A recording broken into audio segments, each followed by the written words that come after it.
Hi guys, sorry for the terrible lighting. This is all I can do.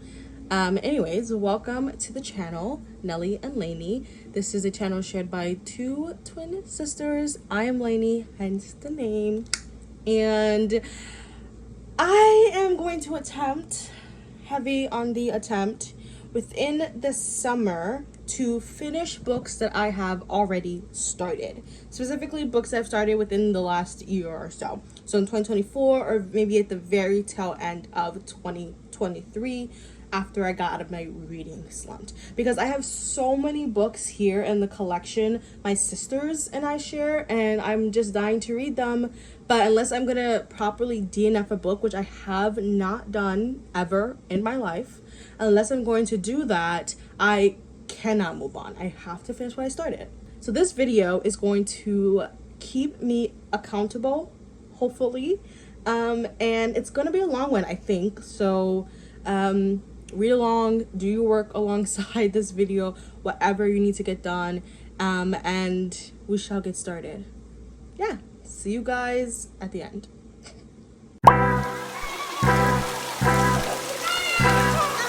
Dreamscape presents Five Total Strangers by Natalie D. Richards, narrated by Devin Thorbury.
These letters! Nelly! These letters! Josh and I settle into Crazy. His face is red from the exertion of the search and the discomfort of getting into the seat. Yeah, it could be. It's time he was on the ground. Oh my god!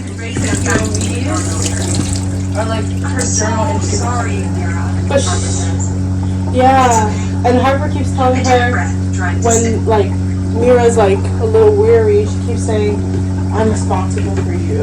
I'm responsible. I can't help being responsible for you." I just think it's because she was the one who told her to come to the car. She should ride her home. I'm stopping at chapter 15 in the book.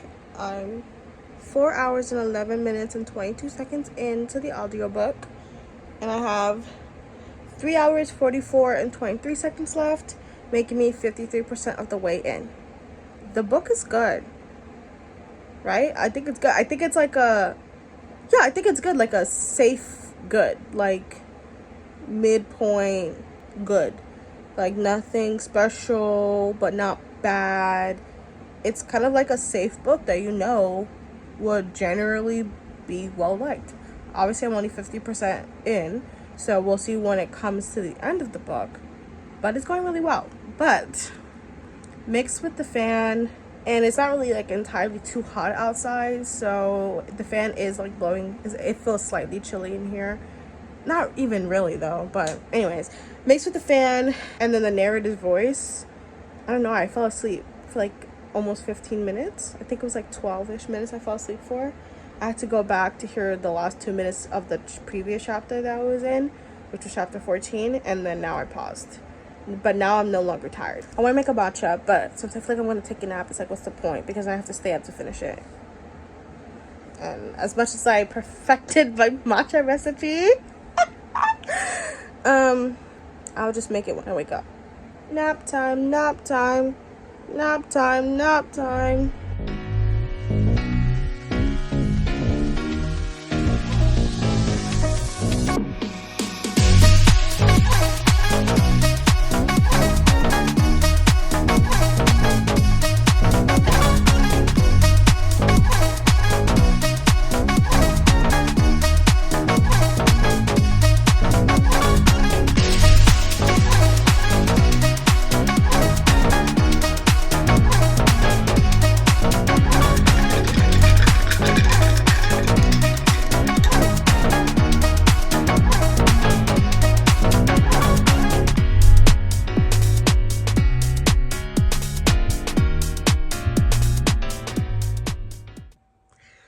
Literally, it's 1:09 in the morning.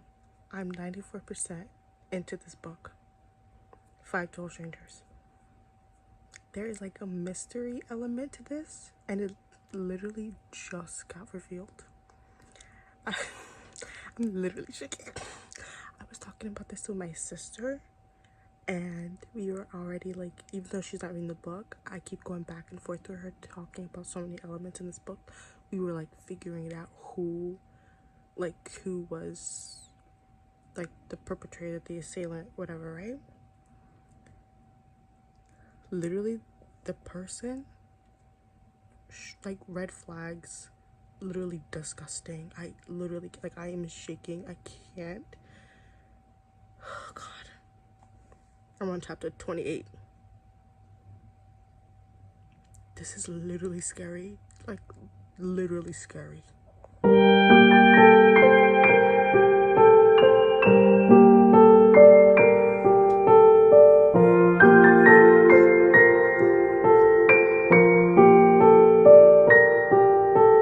Where the fuck are the other characters? This girl is suffering.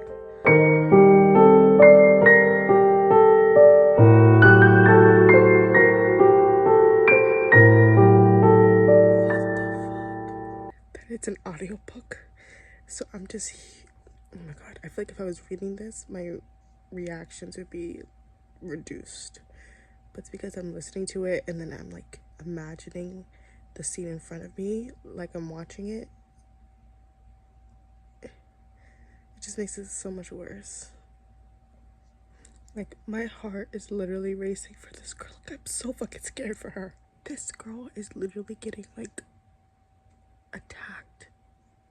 Where are the other characters? Why is no one saving her? She's getting attacked not even that far away from everybody else. This is ridiculous. They're literally blaming the girl who got attacked for attacking the other characters. Literally crazy. Can't pick this shit up, bro.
I finished the book. I finished listening to the book. Literally crazy. I really wish I had this book physically so I can read alongside it, because I did find myself going back a couple of times, but overall it was decently well. I think I have to like debrief about it a little bit later, but I'm gonna go see if my sister's awake, because up until like 30-40 minutes ago I was texting her updates while I was reading or listening to it. So I'll see if she's still awake so I can tell her the ending of the book now, because because I know she's gonna be curious in terms of the mystery, who the culprit was. So I'm gonna tell her that now. If she's so awake. So I was literally, it's 2:09, 2:10. I was literally talking to my sister for a half an hour about the book. So I told her like the last 40 minutes, hour of the book. We were both shocked, but we also both predicted what was going on. But at the same time, it was still enjoyable. But also, we raised some questions. Some questions were raised. Some confusions were brought up. But overall, it was still a good experience listening to the book. Yes, I filmed the intro, and I'm going to film these reviews on the same day. And yes, I filmed all of these like 3 weeks to almost a month after I originally filmed this video. And yes, I acted like in the intro, I had no idea what was gonna happen.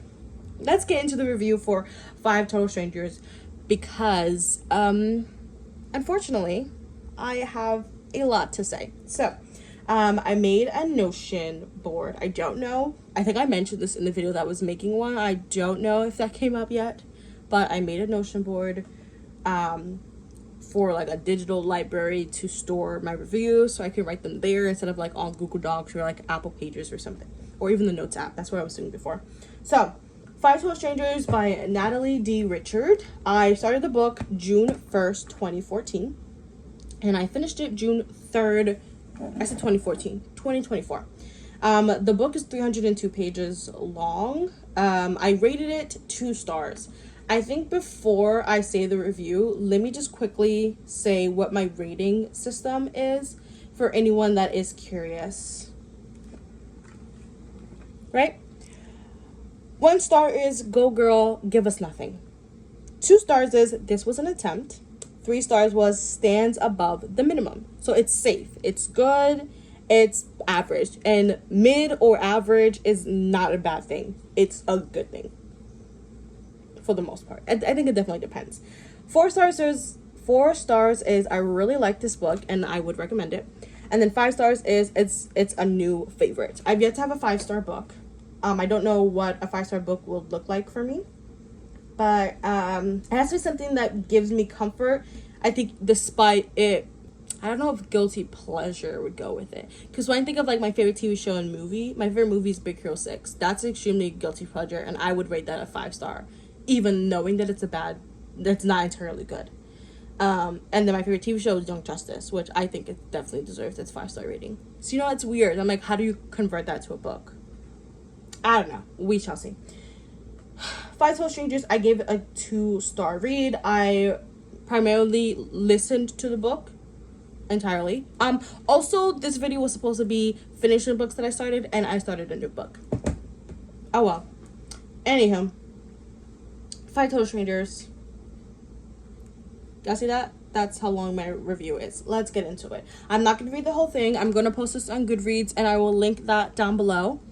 I'm scared. I've never posted a review on Goodreads before. So, yeah. But I'm going to skim through this because I think that 5 Total Strangers... I think the experience, because I was listening to it, was definitely...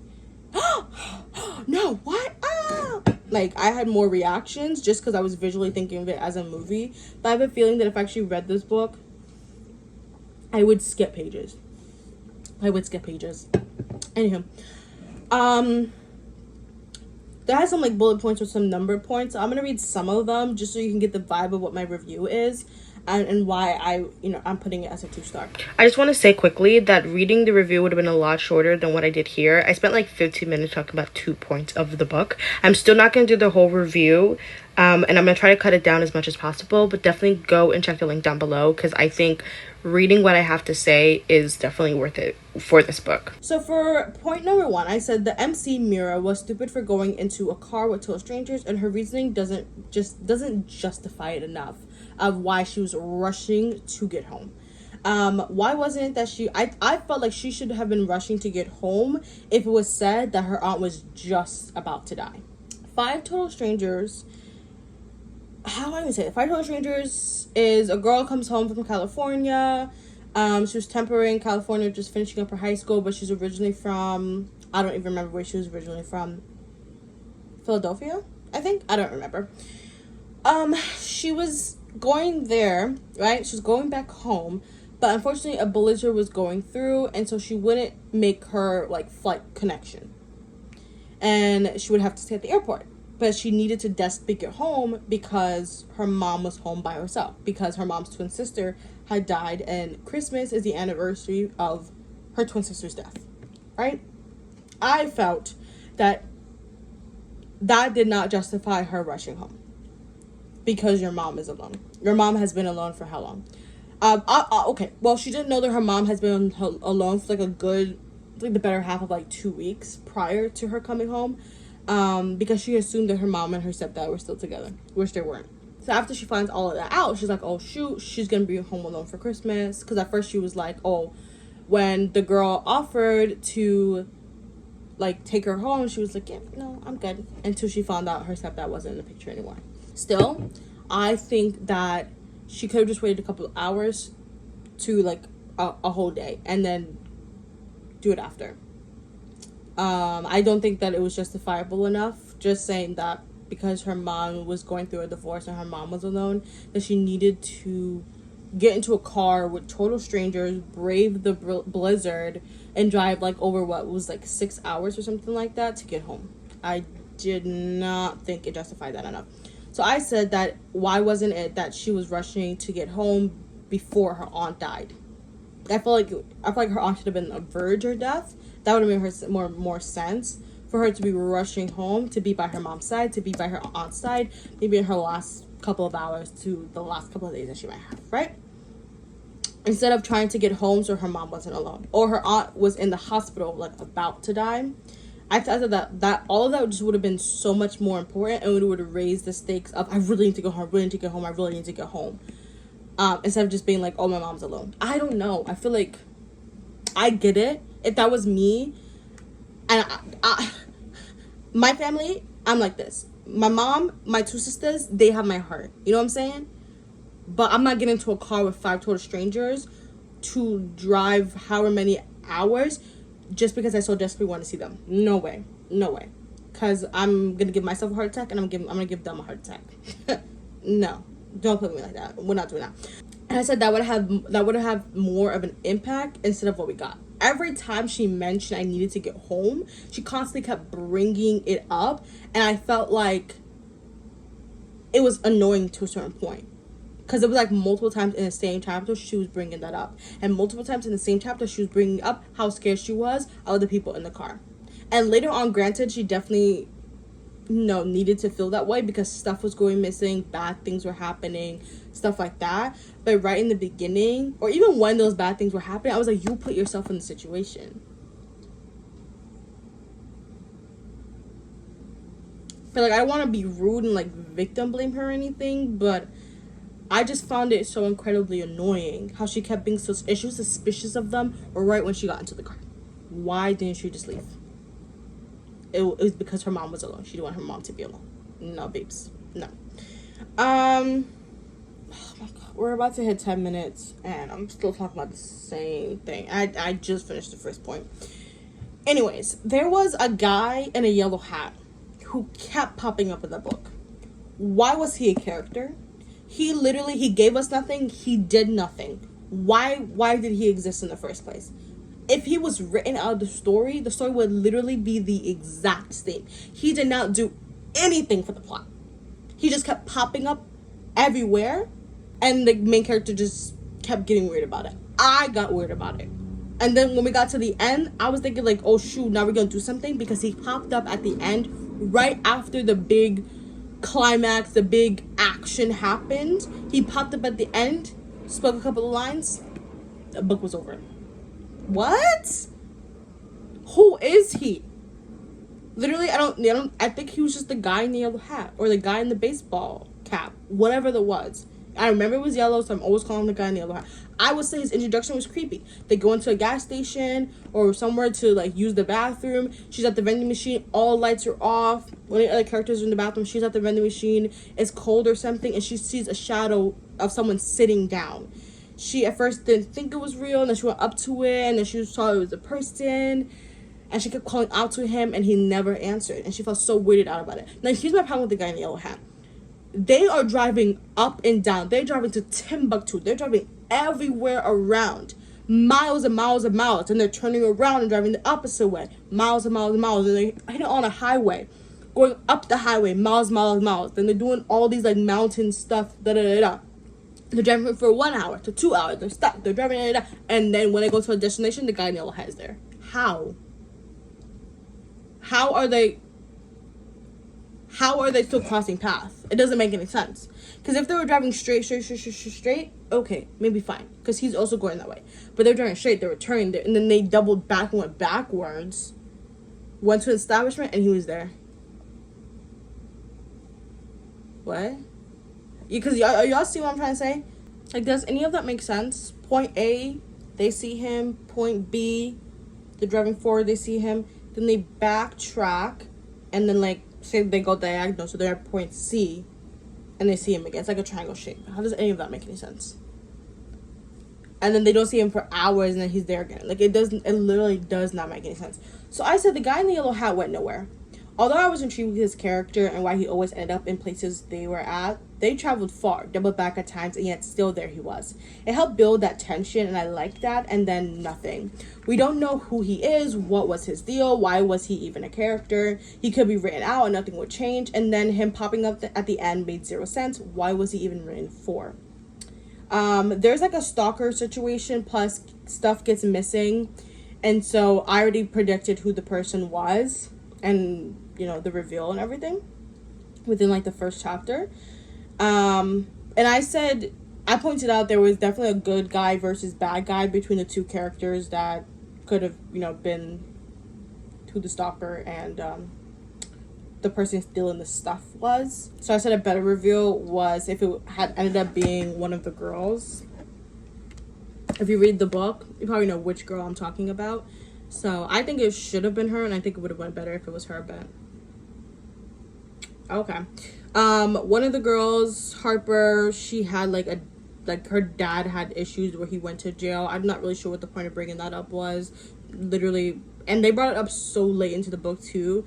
I'm like, y'all should either put that in the beginning, or what was the point? That came up so late into the book. Who cares?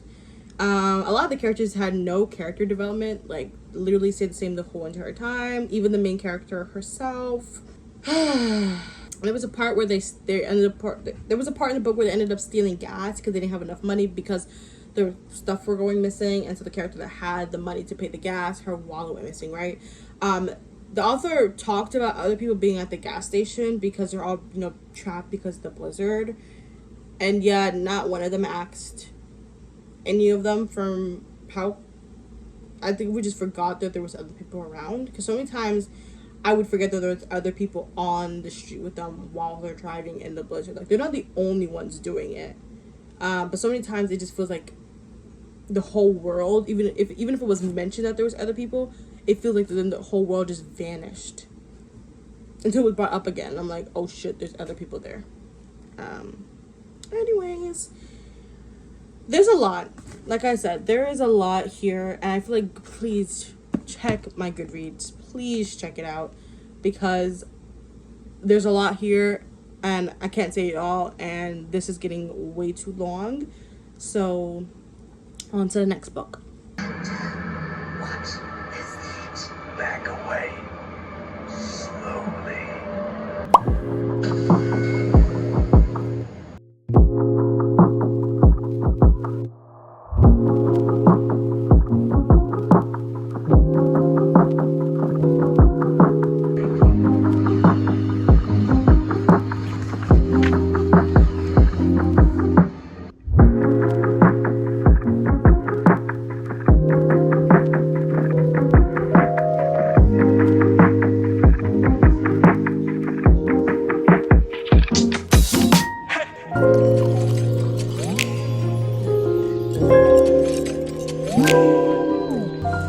Part 4, how to read it. Let's back be submitted to a campus if you wish to try.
Now, if we thought Five Total Strangers was bad or had a long review, this one's probably longer, or maybe just the same amount in terms of work. I think it's longer. Survival Maths. It took me from February to June to finish the book. A book that's like 290 pages long. It's a mix of, I have school, but also a mix of the book was hard to get through. And it wasn't hard, like provoking, hard, intense material. I mean, not gonna lie, there was like, we're talking about near-death experiences, we're talking about gangs, we're talking about sex work, and we'll get to that. And we're talking about all this stuff. So yeah, it is intense material, but it's like I said, it's not intense in terms of like, oh my god, it's so provoking and so hard to grasp, so I need to take a minute. It's not none of that. It's not none of that. I'm gonna read some, like just read directly off here, because I think I need to just read so you can understand where my slight frustration is with the book. So I said, a compelling and very long collection of stories or essays centering around love, gangs, black lives, drugs, sex work, near-death experiences, composite of fathers, violence, family, manhood, and more. The story isn't told linear, but it was never a problem to understand. This has been on my shelf for a while now. I got the book when I was in high school. I don't remember what year. I think it was probably when I was a freshman or when I was a sophomore. So that would have been, I started high school in 2017. So that would have been between 2017 and 2018. It was on my shelf for a while now. I actually forgot that I didn't buy the book and the book was given to me because the author came to our school. That's why I was so excited to start the book, because 1, I got the book for free. 2, the book is signed by the author. 3, the author came to the school and I remember the conversation and what he was talking about. And I like stories like this, like definitely one centering around Black lives, but 2, stories that are like this, talking about the uneasiness of what this realistic life and these lifestyles are. And so I was so glad that I was able to get, I'm pretty sure there wasn't like a million copies. I'm pretty sure it was very selective. And so I was glad that I got this copy. So back in February, when I opened the book and I see my name and it's signed and everything, I was like, oh my god, it like triggered that memory for me. So I was so excited to read it. Plus it was Black History Month, Black book by a Black author. Loved it. I was extremely disappointed. And I'm not sugarcoating it. I was extremely disappointed. It's so hot and I finished my water. Let me continue. I was gifted the book back in high school as the author came to my school and I never had a chance to pick it up. I originally started it back in February and finished it in June, reading it off and on. The author has great writing skills, but I felt like some of the pages could have been knocked out, given that sections felt a lot longer than it needed to be, probably due to the switch of tones. Either it was casual or academic, hard time to stay focused. It was more readable when it was casual. It was like a more of a casual stream of consciousness like. Overall, good book. The author's life definitely hasn't been easy and glamorous, filled with so many complexities, so his vulnerability is courageous. I think that is where all the positives end. Parts of the books I found difficult to connect to or feel for the author, semicolon. His many pages throughout the book on his love life, the many women he has been with, and a description/depiction of these women. I'm not sure what he wanted to come across, but I felt more disappointed and put off than intrigued. Respect the honesty, I guess. Another part I disliked was the pimping section. It was disrespectful when talking about women's sex work, especially when the men took their income. A lot of it felt braggish to me without any redemption, and anyone other than his family members, especially the women, felt like dolls or weren't given any humanity. It didn't absolve him of any of it, because so many times he's like, oh, I'm aware of this, I'm acknowledging this. But I felt like I said, it felt too braggish for me, so I felt like there was no redemption on his part. And I felt like, even despite that, he wasn't absolved of anything. I feel like, if that makes sense. I feel like, oh, shoot, you did that. Like, live with it. You know what I'm saying? Anyways. One response during the scale, which is like one of the subheadings of the section or whatever, where he was looking for responses from the women he was with, stuck with me and perfectly explained how I felt reading this book. The email goes as a response, hi, okay, I'll think about it, because he did this whole massive many pages about talking about his love life, and then left the end of it as any of the women he reached out to that he's been with to tell their side. So a lot of them did. There was some pages upon pages and pages of them detailing. And I'm telling you, when you're reading this, literally, I was like, it's getting worse and worse and worse. Anyways, one of the last emails that's in that section says, hi, okay, I'll think about it. Question, why are you still writing about this? Okay, so you're asking all of us who may or may not have been broken to help. Just trying to understand, because the irony feels really sad. Or just feels really sad, ... The amount of times the amount of times I expressed my frustration with the book to my sister was crazy. It was a difficult read, and by the end of it, I felt like the author didn't change. So many thoughts, so many moments I disagreed with the author's thoughts. I didn't like the scale. I didn't care for the pimps. Here's what I wrote when I got to page 136 during the section of the scale. In all caps, he uses a lot of metaphors, allegories, examples to explain or introduce his situations. He drags on for pages to do so, and at a certain point, it loses me. It could be shortened. I'm reading to finish the book at this point. I did enjoy early on reading the composite father section. I was very interested in learning about his mother more. Literally, every time he mentions mother, I was like, literally, his mother's more interesting to him.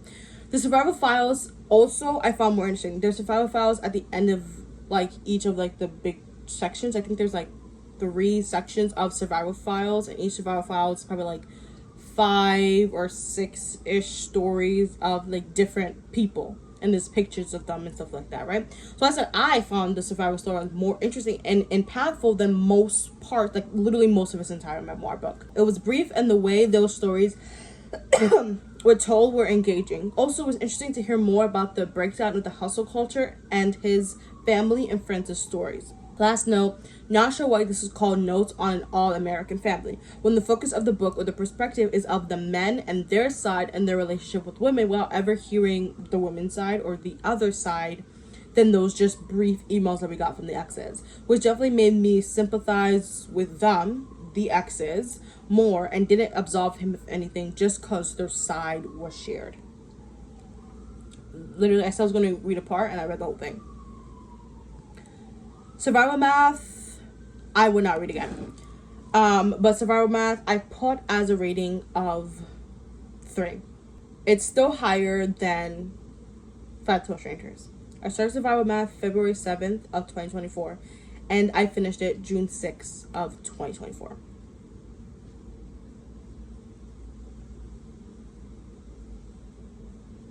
And I definitely want my time back. Anyways, let's move on.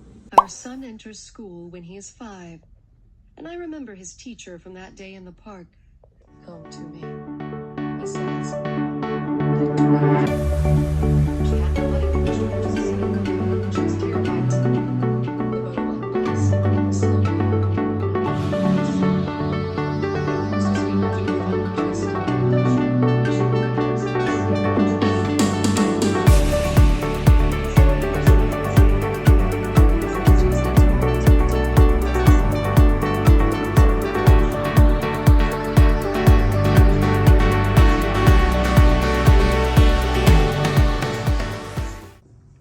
So I thought I'll do an update. It's 6:19. So I don't know how long I've been reading this, but I've been reading Her Body and Other Parties. I'm kind of going back and forth with like playing the video game, stopping, and then tandem reading with the audio. I sped the audio up because I read a lot faster than that narrator. And this book is only, I think this book is, okay, that's acknowledgements. 241 pages, so it's really crazy to me that the audio is 8 hours long.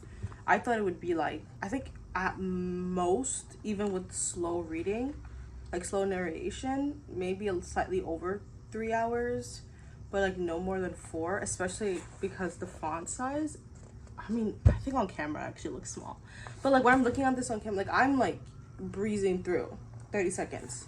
Okay, my thoughts on the book. I like the author's writing. It's very descriptive, very imagery. I think that if you're not a fan, I don't even know. Like, I don't know what's considered a like spicy book. Like, I don't know what, if this falls under that, if this is more graphic than what is considered a spicy book. Because I don't read that, or I've never like none of the books here, at least I don't know, because I haven't read all the books that I have here, but none of the books I've read so far have been in that realm. But yeah, this one is heavily detailed in terms of like sexual acts, sexual exploitation.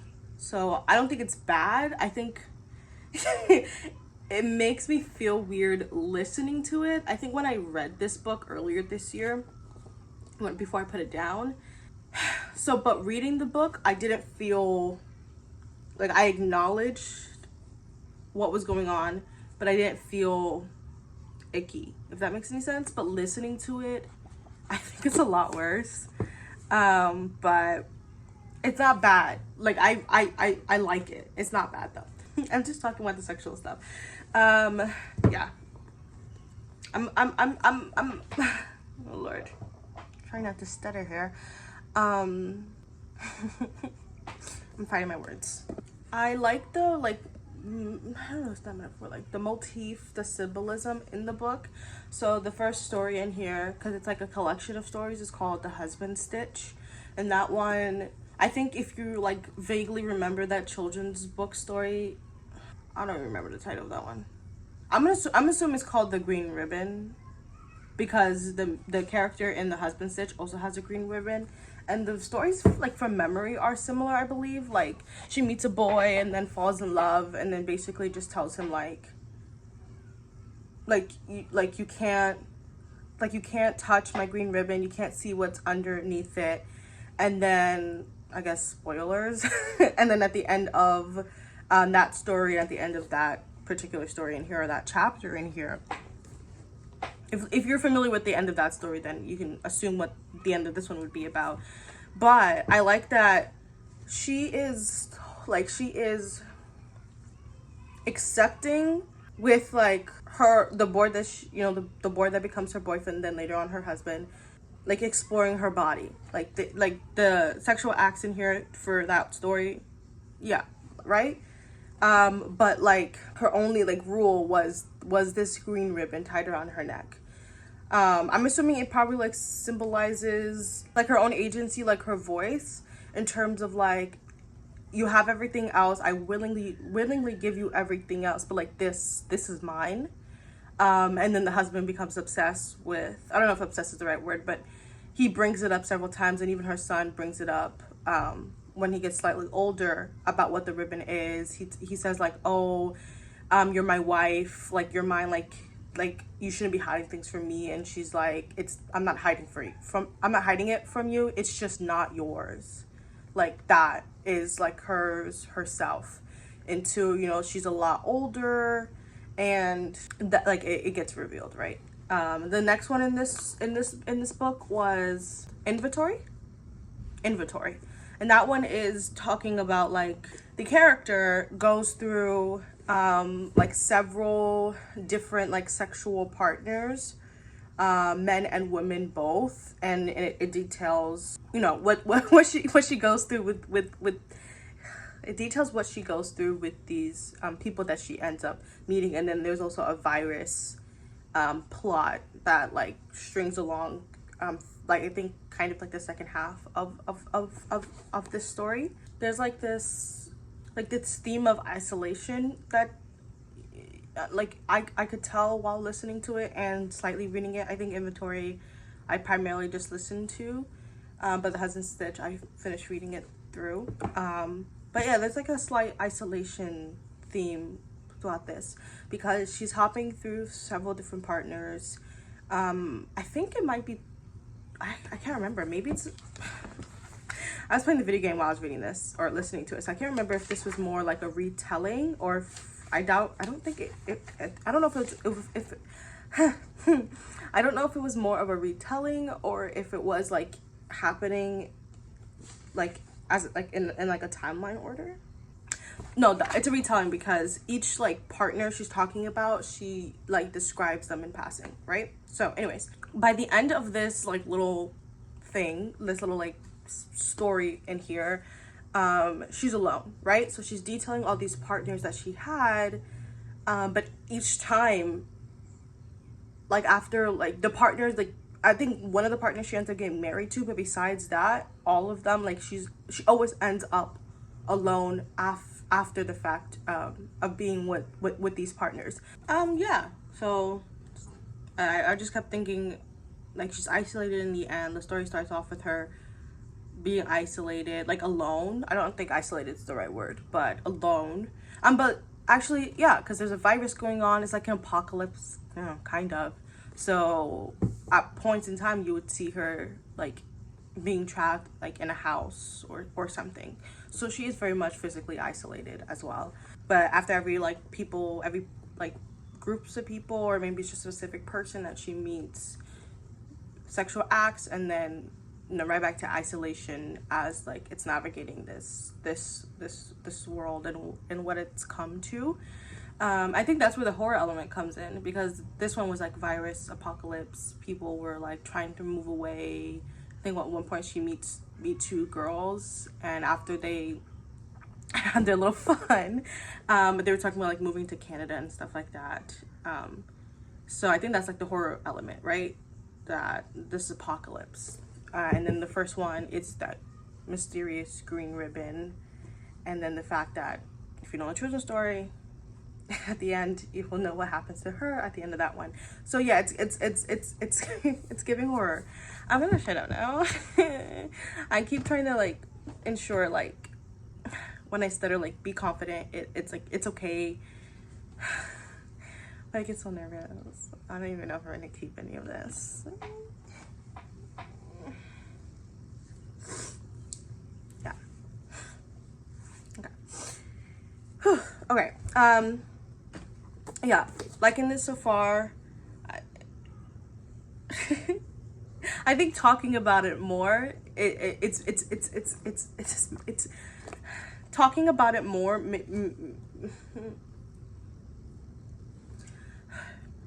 Talking about it more.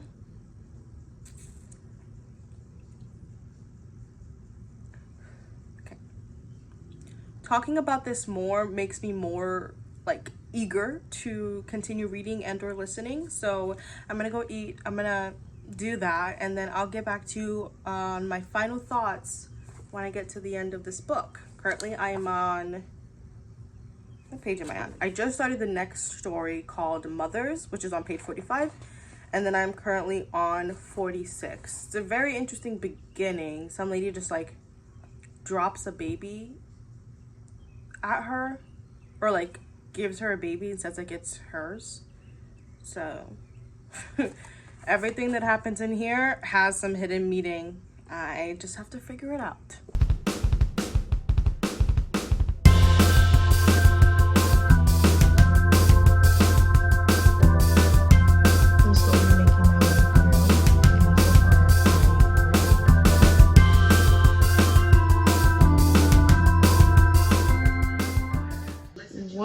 happened here.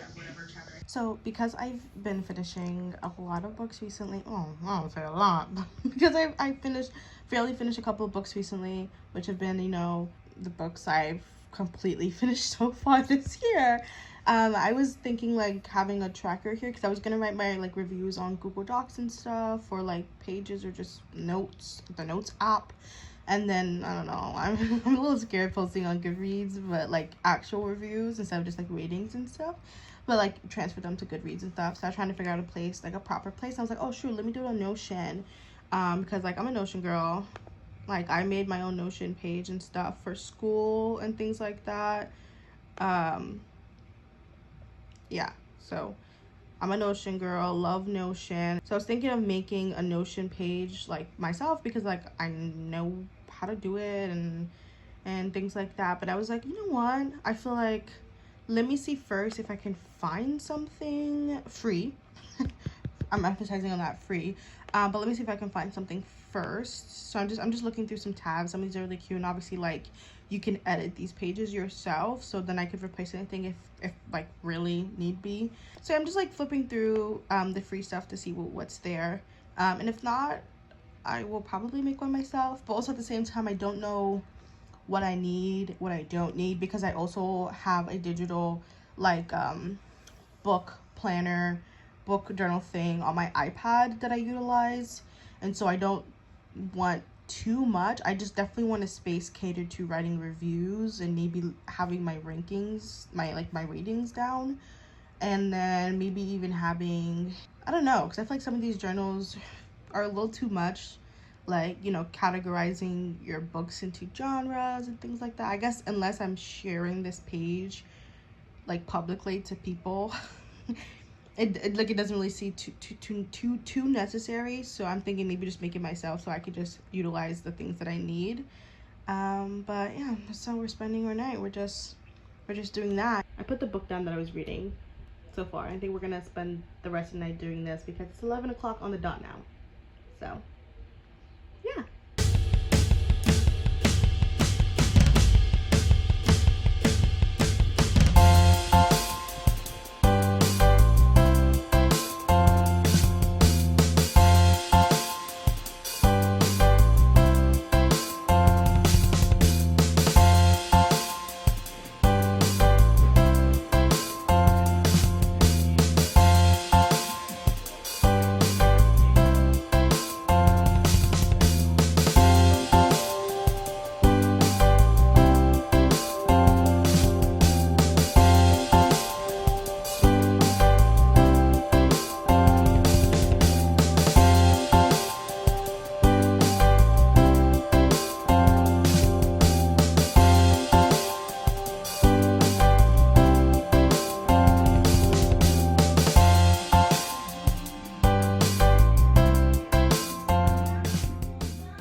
Okay, so now we're on to the last book that I did for this video.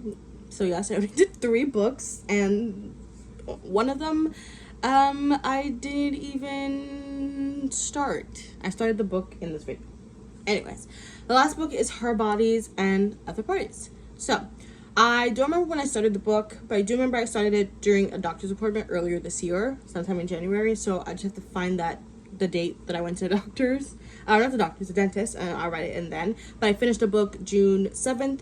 The book is a total of 241 pages, and I have rated it 3 stars. The review for this is quite short, so I'm just going to read everything here very quickly because I'm running out of storage space. But I said trigger warnings, and I will have more here. This is just what I had at the top of my head while I was writing this a couple of weeks ago. But I said sexual content, death, sexual assault, domestic abuse, body horror. I said the first 2 stories, but I ended up writing 4 of the stories that I really liked. And I said The Husband Stitch, which is a retelling of The Green Ribbon. I like that one. I said Inventory, mainly for the post-apocalyptic setting that was in the background. I thought that was a unique thing, and it kept me interested. 8 Bites, which was a story about like a relationship between a woman's body and food, and then Difficult at Parties. I said the overall book was sexually graphic for me. I'm assuming this considers I'm assuming this book is going to be it's considered a spicy book. I don't read that, so I don't know like what it is and what it isn't. I just want to say what I meant, like I don't read books like that, is more like when I'm looking for a book or when I know that I'm gonna get a book, I'm not getting a book that I know is spicy. That's not what I'm looking for. I don't actually know if any of the books that I have here, like I didn't know Her Body and Other Parties was going to be so graphic, so I don't know if any other books that I have here actually fit under the sexually graphic theme.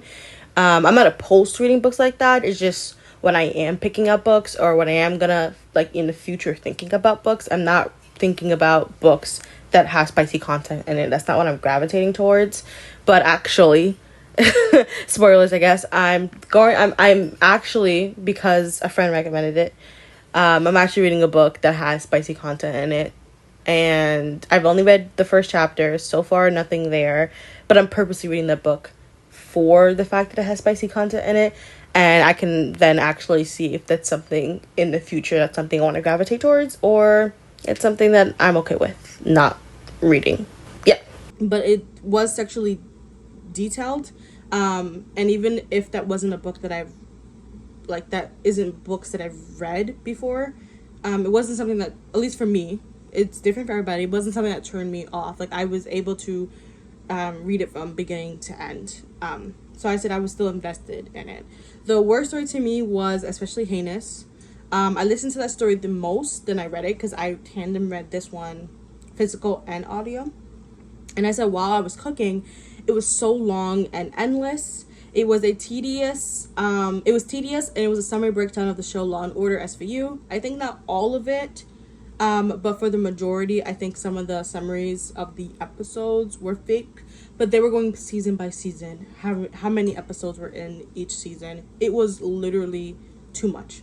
I just said it's a compelling mix of horror, feminism, and psychological, creepy, and disturbing writing. Oh, I don't know if disturbing is the word, but maybe intriguing or unique. That helps it lean to the horror, but I don't know if I would say this is disturbing writing. When I think of disturbing writing, I think of like creepypastas. So I don't know. But that was Her Body and Other Parties. Okay, so that was the video. I definitely only finished 2 out of the 8 books that I set out to do. But at the same time, I had started 5 Total Strangers, and I kind of just felt like popping it in there as well. And that was the first book that I read within the week that I gave myself to do this. So I started a new book when I shouldn't have. But honestly, it's okay. I started a new book, I finished it. And that was the first audiobook that I read in like years. So, or I guess listened to in years. So, yeah. I don't know. It was a good start and a good segue to this video. Now, I have a bunch of more books to read. So, I'm thinking a part 2. Let's turn it this way.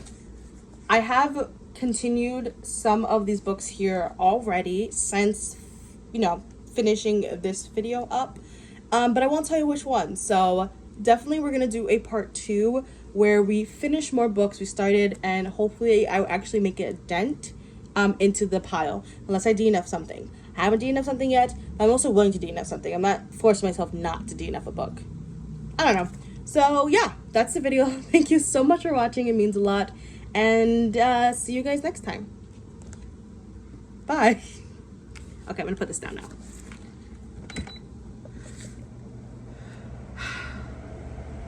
That feels nice. Bye.